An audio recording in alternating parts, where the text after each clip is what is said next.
अल्पसंख्यकों के साथ अत्याचार हो रहा है बांग्लादेश में, कहां कहां तक ये बर्दाश्त किया जाएगा। हिंदुओं भाइयों को मारा जा रहा है और वहाँ की सरकार बिल्कुल चुप है। दो तस्वीरें हैं, एक दिल्ली में बांग्लादेश हाई कमीशन के दफ्तर के बाहर की और दूसरी बांग्लादेश की चटगांव की। चटगांव में 22-23 दिसंबर की दरमियानी रात एक हिंदू परिवार के घर पर हमला किया गया।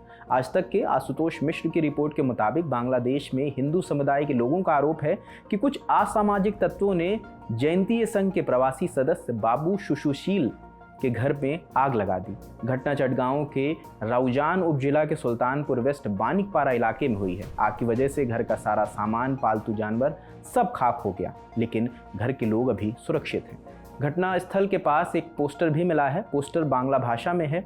इसे हिंदुओं के लिए चेतावनी नोटिस बताया जा रहा है। इसमें लिखा है कि इस इलाके में हिंदू निवासियों पर नजर रखी जा रही है। इन लोगों पर इस्लाम और मुस्लिम समुदाय के खिलाफ गतिविधियों में शामिल होने का आरोप लगा है। पोस्टर में हिंदुओं को तुरंत अपनी गतिविधि बैठकें बंद करने की चेतावनी दी गई है। कहा गया है अगर वो ऐसा नहीं करते तो उन्हें इसका अंजाम भुगतना होगा। अब दूसरे वीडियो पर आते हैं। ये दिल्ली के बांग्लादेश हाई कमीशन के दफ्तर के बाहर का है। वीएचपी के कार्यकर्ता प्रदर्शन करने पहुंचे थे। भीड़ बढ़ी तो माहौल बिगड़ने लगा। पुलिस और कार्यकर्ताओं के बीच झड़प शुरू हो गई। इसकी सुगबुगाहट कल दोपहर से ही थी। 22 दिसंबर की दोपहर मीडिया से बात करते हुए विश्व हिंदू परिषद के अध्यक्ष आलोक कुमार ने देश भर में प्रोटेस्ट का कॉल दिया था। उसी तर्ज पर 23 दिसंबर की सुबह कई जगह पर प्रोटेस्ट शुरू भी हो गया। इसी तर्ज पर दिल्ली स्थित बांग्लादेश हाई कमीशन के दफ्तर के बाहर भी शुरू हुआ।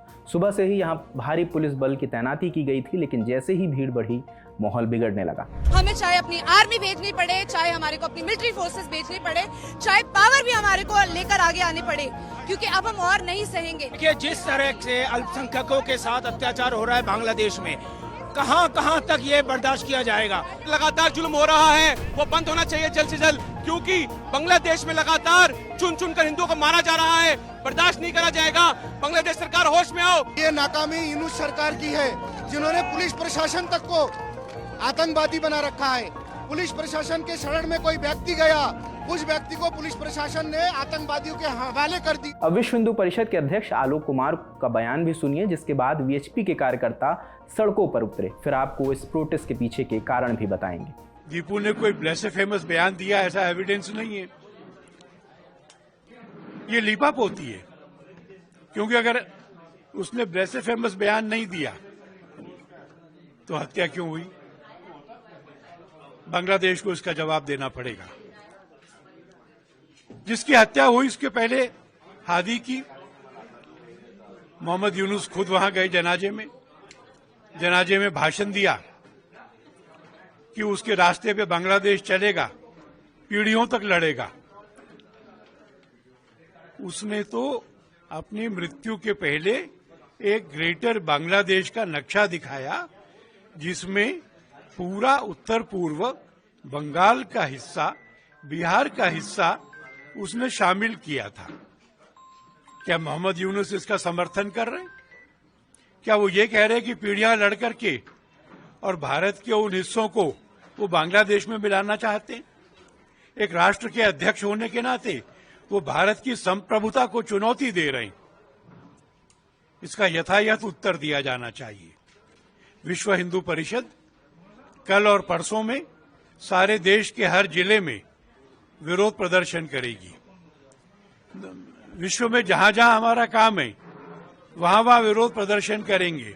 आलोक कुमार बांग्लादेश में हुई दीपू चंद्र दास की हत्या का जिक्र कर रहे हैं। बीबीसी बांग्ला की रिपोर्ट के मुताबिक 18 दिसंबर 2025 को बांग्लादेश के मास्टरबाड़ी इलाके में दीपू चंद्र दास को पीट कर लोगों ने उनकी हत्या कर दी थी।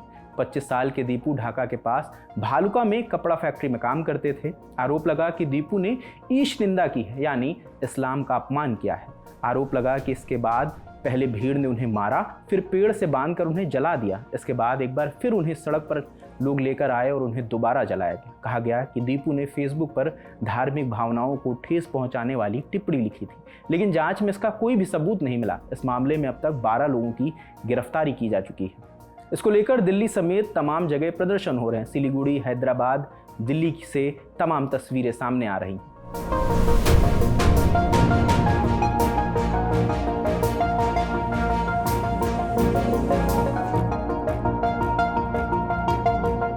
20 दिसंबर को भी बांग्लादेश में एक हिंदू रिक्शा चालक गोविंद विश्वास को भीड़ ने पीटा था। स्थानीय मीडिया रिपोर्ट्स के मुताबिक उसके हाथ में कलावा बंधा हुआ था। अफवाह फैल गई कि गोविंद भारत की खुफिया एजेंसी रॉ का एजेंट है। देखते ही देखते भीड़ इकट्ठा हो गई, लोगों ने गोविंद पर हमला कर दिया।